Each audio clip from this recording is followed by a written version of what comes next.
Price the Lord, ஹல்லேலூயா. கிறிஸ்துவுக்குள் பிரியமானவர்களே, இந்த அருமையான காலை வேளையிலும் தேவ சமூகத்துக்கு வந்த உங்கள் ஒவ்வொருவரையும் இயேசுவின் இணையற்ற நாமத்தினாலே அன்பின் வாழ்த்துக்கள். இந்த நாளிலும் மத்தேயு 16:18 வசனத்தை அடியேன் வாசிக்கிறேன். நான் உனக்கு சொல்லுகிறேன், நீ பேதுருவாய் இருக்கிறாய், இந்த கல்லின் மேல் என் சபையை கட்டுவேன், பாதாளத்தின் வாசல்கள் அதை மேற்கொள்வதில்லை. ஆமேன், ஹல்லேலூயா. அருமையான வார்த்தை. இயேசு பேதுருவை பார்த்து சொல்லுகிறதான அருமையான வார்த்தை. நான் உனக்கு சொல்றேன்ப்பா, நீ பேதுருவாய் இருக்கிறாய், ஆனால் இந்த கல்லின் மீது, ஒரு சாதாரண மனுஷன் மீது என் தேவனாகிய கர்த்தர் சபையை கட்டுவேன் என்று வாக்கு கொடுக்கிறார். இந்த இடத்துல இந்த வார்த்தை கேட்பதற்கு முன்பதாகவே சீஷர்களுக்கிட்ட இயேசுவானவர் ஒரு காரியத்தை கேட்கிறார். என்னன்னா, இந்த ஜனங்கள் என்ன என்னன்னு நினைக்கிறாங்க, நான் யாருன்னு நினைக்கிறாங்க, நீங்க என்ன நினைக்கிறீங்க அப்படின்னு அவர் கேட்கிறார். என்னை குறித்து என்ன புரிதல் இருக்கு உங்களுக்கு அப்படின்னு இயேசு கேட்கும்பொழுது, அப்பொழுது பேதுரு சொல்லுகிறார், ஆண்டவரே, நீர் ஜீவனுள்ள தேவனுடைய குமாரனாகிய கிறிஸ்து அப்படின்னு அவர் சொல்லுகிறார். இந்த புரிதலை கேட்டதுமே இயேசுவானவர் உடனே பேதுருவை பார்த்து சொல்கிறார், அப்பா நீ பாக்கியவான்பா, மாம்சமோ ரத்தமோ, நீ மாம்சத்தோட ரத்தத்தோட இருக்கிற சாதாரண மனுஷனுக்கு இந்த அறிவு வராது. இது யாரு சொல்லி இருப்பான்னா, பரலோகத்தில் இருக்கிற என் பிதா உனக்கு வெளிப்படுத்தியிருக்கிறார், ஆகையால நீ பாக்கியவானா இருக்கிறாய் என்று அவர் சொல்லுகிறார். ஆமென், ஹல்லேலூயா. அருமையான வேத வசனம் வார்த்தை. இன்றைக்கு இதுல பல அர்த்தங்கள் நமக்கு சொல்லப்பட்டிருக்கிறது. இன்னைக்கு இந்த பிரசங்கத்தை கேட்கிற அருமையானவர்களே, என் தேவனாகிய கர்த்தர் சொல்லுகிறார், இன்றைக்கு இந்த பிரசங்கம் கேட்க வேண்டும் என்று தேவ சமூகத்துல வந்த உங்களுக்கு, மாம்சமானவர்கள் யாருமே இது உள்ள வர முடியாது. தேவனால தெரிந்து கொள்ளப்பட்டவர்களும் தேவனுடைய அறிவில புரிதலும் இருக்கிறவர்கள் தான், தேவன் எனக்காக இருக்கிறார் என்று விசுவாசிக்கிறவங்க தான் இந்த பிரசங்கத்தை கேட்க முடியும். ஆமென், ஹல்லேலூயா. மற்றவர்களுக்கு இந்த பிரசங்கம் புரியாது. அப்ப தேவனை புரியாது. புரிதல் இருக்கிறவங்களுக்கு தான் கர்த்தர் வாக்கு கொடுக்கிறார். என்னன்னா, நான் யார் என்பதை நீ விசுவாசிக்கிறாய், நான் யார் என்பதையும் நான் என்ன செய்ய போறேன் என்பதையும் விசுவாசித்து தான் இந்த காலை வேளையில இந்த பிரசங்கத்தை கேட்க வந்திருக்கிறீங்க. சோ ஆகையால உங்கள் மீது நான் என் சபையை கட்டுவேன், உங்கள் மீது என்னுடைய ஆலயத்தை நான் எழுப்புவேன். சோ ஆகையால உங்களை பாதாளத்தின் வாசல்கள் மேற்கொள்ளாது. ஹல்லேலூயா. அருமையான ஒரு சத்தியம் பாருங்க.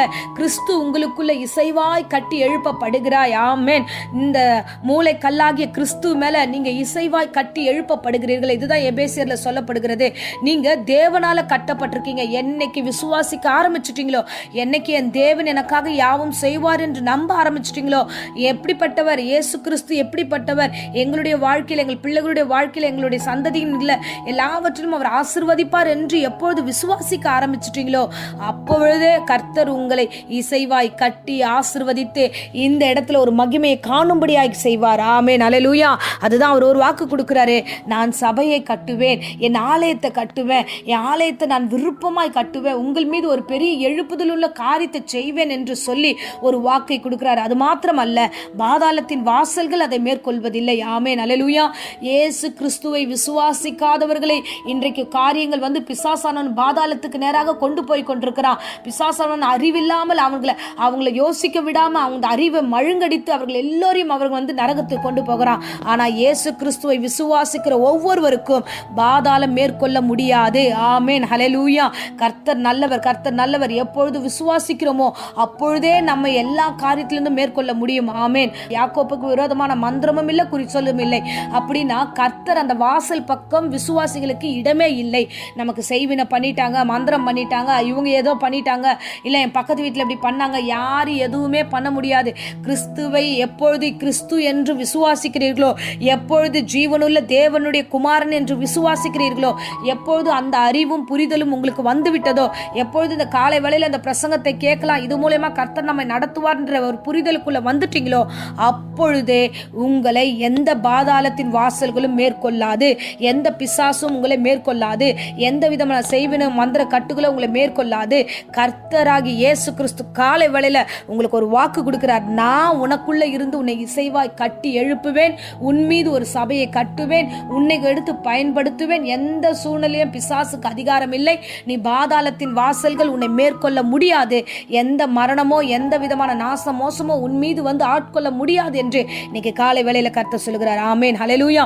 என் தேவன் எவ்வளவாய் அருமையான தேவனாய் இருக்கிறார். நம்மீது சபையை கட்டி நம்மை பாதுகாத்து நம்மை நடத்துகிற தேவனாக இருக்கிறார். ஆமென், ஹல்லேலூயா. அருமையானவர்களே, உண்மையாகவே சொல்லுகிறேன், மாம்சமும் ரத்தமும் இருக்கும்போது சுயநலமா ஓடிக்கிட்டே இருப்போம். அந்த சாதாரண மனுஷர்களாய் மாம்ச ரீகமாகவே பல யோசனைகளை யோசிப்போம், பல காரியங்களை யோசிப்போம். அப்படி போயிட்டே இருக்கும்பொழுது எல்லா பிரச்சனையும் நம்மளை வந்து அணுகியது. ஆனா கிறிஸ்து என்று எப்போது விசுவாசிக்க வந்துட்டோமோ அப்பொழுதே எல்லாவற்றும் இந்த ஜெயம் நமக்கு வந்து விட்டது. ஆமென், ஹல்லேலூயா. ஆகையால எதை குறித்தும் பயப்பட வேண்டிய அவசியமில்லை. உங்கள் மீது கர்த்தராகிய இயேசு கிறிஸ்து ஒரு சபையை எழுப்ப பண்ண போகிறார், இசைவா கட்ட போகிறார். உங்கள் வீடு கட்டப்பட போகிறது, உங்க ஆலயம் கட்டி எழுப்பப்பட போகிறது. நீங்கள் எல்லா பிசாசின் தந்திரங்களை மேற்கொண்டு நீங்கள் மேலே எழும்ப போகிறீர்கள். கர்த்தர் பெரிய காரியங்களை செய்ய போகிறார். ஆமென், ஹல்லேலூயா. இப்பொழுதும் அடியேன் உங்களுக்காக காலை வேளையில ஜெபிக்கிறேன். அன்பு தெய்வமே, இந்த அருமையான தருணத்தில் நீர் பேசின வேத வசனத்துக்காக ஸ்தோத்திரம் ஆண்டவரே. பேதுருக்கு வந்த புரிதலிலே நீர் ஒரு வார்த்தை சொன்னீர், நீ எப்பொழுது புரிந்து கொண்டாயோ நீ அப்பொழுதே பாக்கியவானாய் இருக்கிறாய். ஆமென், ஹல்லேலூயா. இன்றைக்கு இந்த பிரசங்கத்தையும் இந்த ஜெபத்தையும் கேட்க வந்த பிள்ளைகள் ஆண்டவரே, உம்மை புரிந்து அறிந்து முழங்கால் படியிட வந்திருக்கிற இந்த பிள்ளைகளை ஆண்டவரே பாக்கியவான்களாய் எல்லாவற்றிலும் ஆசீர்வதிக்கப்பட்டவர்களாக ஆண்டவரே அவர்கள் வீடு கட்டி எழுப்பப்படட்டும், அந்த ஆலயம் கட்டி எழுப்பப்படட்டும், பிள்ளைகள் கட்டி எழுப்பப்படட்டும். கர்த்தர் தாமே உறுதிப்படுத்துவீராக, ஆசீர்வதிப்பீராக. எந்த நாசமோசமோ எந்த பொல்லாத கிரியைகளோ அணுகாதபடிக்கு பாதுகாத்துக்கொள்ளும். ஆண்டவர் தாமே பொறுப்பெடுத்துக்கொள்ளும். வியாதி விக்கினங்கள் பலவீனங்கள் ஜுரம் எல்லாவற்றும் இயேசுவின் நாமத்தில் சபித்து கட்டுகிறேன். பூரண சுகமும் ஆரோக்கியமும் உண்டாகட்டும். இயேசுவின் எண்ணற்ற நாமத்தில் ஜெபித்து ஆசீர்வதிக்கிறேன் ஜீவனுள்ள நல்ல பிதாவே. ஆமென், ஆமென். Praise the Lord. God bless you.